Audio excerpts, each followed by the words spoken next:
Alors pour ce dernier livre, je vais m'installer. Je m'installe confortablement parce que ça va être long. Tout simplement parce que ce dernier livre, c'est un livre en fait que j'ai vraiment pas envie de mettre dans cette catégorie. Je vous l'assure, c'est vraiment pas dans mon objectif de le mettre dans cette catégorie-là. Et franchement, j'en étais la première déçue de pas avoir aimé. En fait, c'est Quand la nuit devient jour. Si je dis pas de bêtises sur le titre, devient jour. Quand la nuit devient jour, je crois. Par Sophie Jomain. Alors, Sophie Jomain, c'est une autrice coup de cœur, vraiment, je l'adore et enfin, je suis fan des Étoiles de Nosède. Franchement, lisez les Étoiles de Nosède. J'ai lu le premier tome de Félicité Hadcock, j'ai adoré, je me suis acheté la suite d'ailleurs, j'ai trop hâte de lire. Voilà, c'est vraiment une autrice que j'adore et que je respecte profondément et dont j'adore l'écriture. Mais sur ce livre-là, ça l'a pas fait du tout simplement parce que je sais pourquoi, c'est parce que ça me touchait tout particulièrement et en général ce genre de livre là où vous vous identifiez trop, où vous êtes trop... Vous savez trop sur le sujet, ou je sais pas comment vous expliquer, mais après vous êtes beaucoup plus critique parce que vous le vivez vous-même. Donc si vous vous identifiez pas forcément aux choses, ça pose tout de suite problème en fait. Je sais pas si vous voyez ce que je veux dire. Alors pour vous expliquer le petit pitch, en fait c'est l'histoire de Camille, si je me souviens bien des noms. Oui, je crois que c'est Camille qui est franco-belge et qui est atteinte de dépression donc depuis son adolescence, je crois. Et donc cette jeune femme Camille a décidé donc d'avoir recours à l'euthanasie. Chose qui est interdite en France mais qui est légalisée je crois en Belgique. Donc comme elle est franco-belge, elle va se rendre en Belgique pour se faire euthanasier puisqu'elle a décidé d'arrêter de batailler avec la maladie qu'est la dépression et donc d'avoir recours à cette solution là. Toute la première partie du roman, ça va être en fait Camille qui nous raconte son vécu, son mal-être, comment elle arrive ou pas à vivre avec la maladie et ce qui lui est arrivé, tout ça. Donc déjà, cette première partie, bien que assez longue, est nécessaire, je pense, mais il y avait déjà quelques petits problèmes à ce niveau-là. Je suis pas là pour raconter ma vie ni rien et je veux pas le faire, mais c'est dur de... comment dire, de parler de ces choses-là, enfin de vous expliquer pourquoi j'ai pas aimé sans vous dire que je suis concernée et que je connais des gens qui sont concernés. Donc c'est par rapport à ça ce qui a fait qu'il y a des choses qui m'ont gênée. Par exemple, au tout début, Camille nous raconte un peu sa vie, ce qui s'est passé, et le début faisait un petit peu justification, comme quoi, puisqu'elle a vécu ça, elle est en dépression à cause de tout ça. Alors que parfois ça peut être un petit peu mal interprété puisque cette maladie peut intervenir, ça dépend complètement de certains facteurs, par exemple chimiques ou psychiques, enfin au niveau du cerveau qui dépendent pas forcément d'un événement qui s'est passé ou d'un traumatisme ou de quelque chose et il y a eu quelque chose et la personne est en dépression, pas forcément. Ça peut être une maladie héréditaire, ça peut... Voilà, donc la première partie faisait un petit peu justification de elle a vécu tout ça donc elle a le droit d'être en dépression et de se sentir mal parce que... C'est une chose avec laquelle j'ai du mal parce que les gens pensent souvent comme ça et pensent souvent ah mais qu'est-ce qu'elle a vécu de si grave pour en arriver là. Mais le truc c'était que déjà le personnage en lui-même de Camille, je m'attendais à m'y identifier un petit peu, mais on s'attend toujours voilà, à retrouver un petit peu de soi dans le personnage et là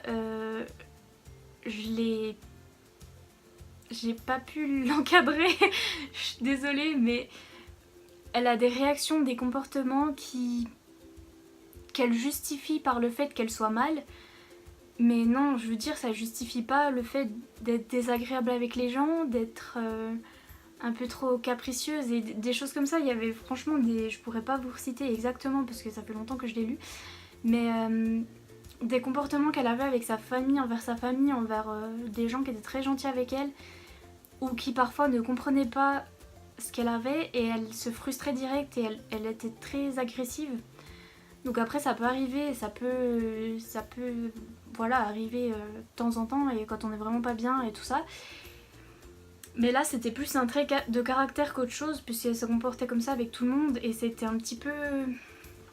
Je sais pas, je la sentais un petit peu condescendante, un petit peu... je me suis pas vraiment... Enfin... Voilà, je me suis pas vraiment attachée à ce personnage, j'ai eu un peu du mal avec elle.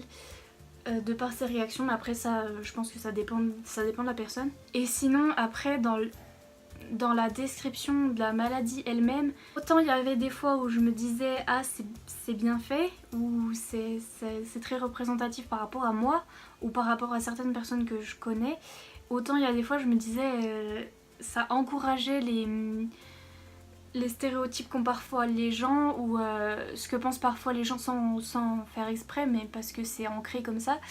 Et que du coup, j'étais là, oui mais non, comme par exemple, je vous disais, le truc d'être qu'il faut absolument avoir un événement traumatisant, mais vraiment traumatisant quoi, et pour se justifier de... Alors que rien à voir, et il y avait des choses comme ça aussi qui sont revenues et qui m'ont fait tiquer, que je trouve un petit peu dommage. En fait je compare beaucoup maintenant parce que j'ai lu après, mais après je vous ai déjà parlé de la saga Thirds de Charlie Cochet, où rien à voir hein, vraiment, mais on passe du contemporain à une série science-fiction... Mais dans un certain point de vue, en fait, dans le tome 6, avec le personnage de Hobbs qui est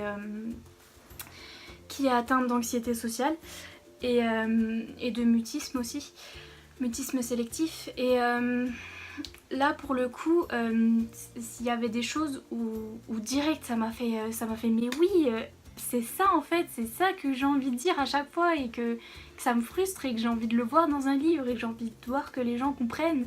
Et ouais, il y a eu plein de petits trucs comme ça où je me suis dit oui, exactement, c'est exactement ce que je ressens, c'est exactement ce que ça fait. Et là, dans ce livre-là, donc dans le livre de Sophie Jomain, je m'attendais à ça en fait, je voulais voir ça.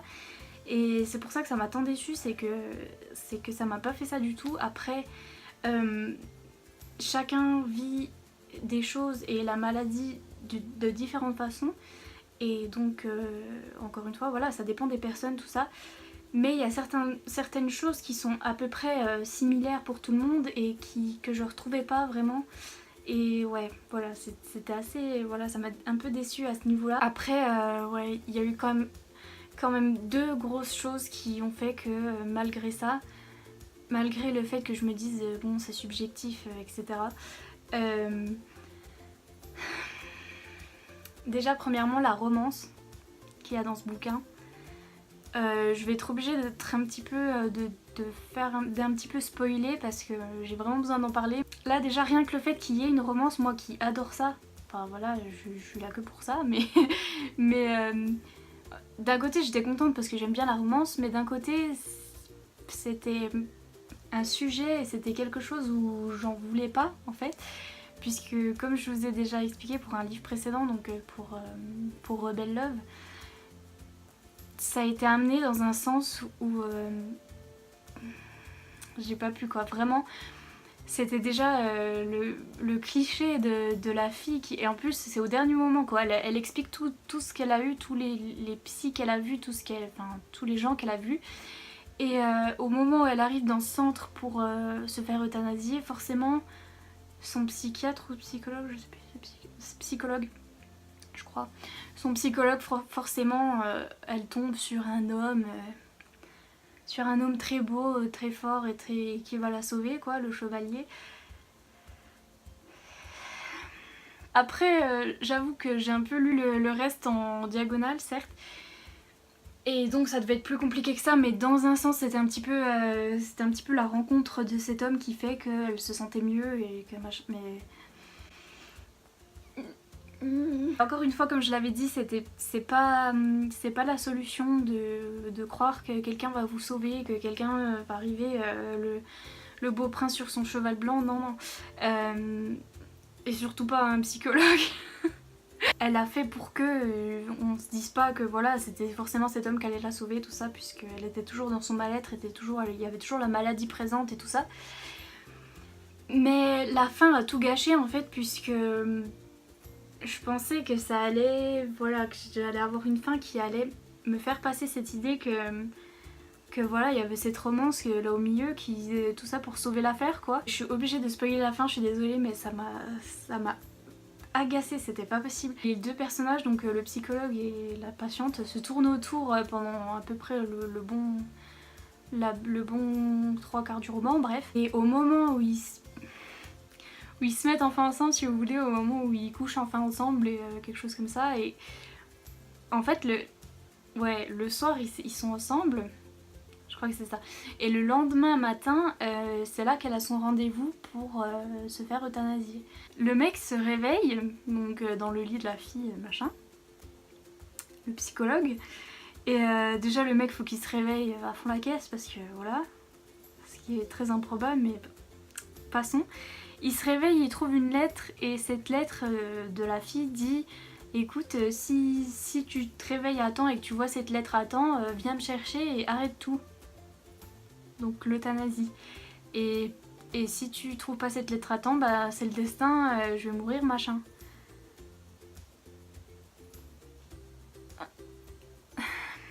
Tout du long, on était là à justifier l'euthanasie, elle-même se justifiait et disait qu'elle y avait bien réfléchi, qu'elle savait pourquoi elle voulait faire ça et c'était pour ça qu'elle voulait le faire et que c'était pas un coup de tête, c'était pas irréfléchi, c'était bien, voilà. Et puis là, elle nous transforme ça en un truc, ah ben si j'ai de la chance, pile ou face, et puis vous rendez compte de l'égoïsme par rapport au mec là. Il se réveille et puis vous imaginez, il arrive, parce qu'on sait pas, hein, la fin c'est ça, c'est la lettre et fin dernière page quoi. Enfin, où je crois que la dernière page, il arrive, il dit arrêtez tout, mais on sait pas si ça s'est déjà passé ou pas. Bref, on sait pas. Mais vous imaginez l'égoïsme, enfin J'ai vraiment pas pu, je suis vraiment désolée, mais voilà, c'est une autrice que j'adore, mais je suis désolée pour ça, c'était vraiment pas possible. Cette fin en plus a continué de tout gâcher quoi, c'était tellement, ça a transformé le tout en choses tellement irréfléchies et absurdes, c'était absurde. Déjà que voilà, une romance là au milieu, c'était pas en soi... en gros, tape-toi un mec et ça ira mieux quoi, un beau mec parce que puis ça ira mieux. Cette fin d'histoire de si le beau mec il se réveille à temps, s'il est matinal le beau mec tu mourras pas et puis s'il est pas matinal bah... Je sais pas si j'ai mal interprété les choses, je ne pense pas, mais... Bon après, il y en a beaucoup qui l'ont bien apprécié je pense parce que...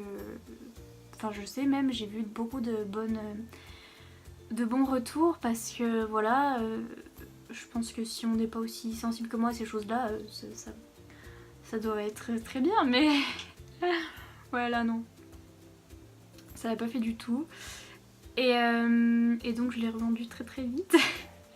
Mais ouais, c'était d'autant plus sa déception que vraiment autrice chouchou et que je vous recommande. Donc vraiment si vous avez un truc à lire, c'est Les Étoiles de Nocède et la saga Felicity Hadcock, mais pas celui-là, je suis désolée. Mais voilà. Comme quoi on peut pas toujours tout aimer de nos auteurs préférés. Et voilà, ça arrive des fois les flops comme ça.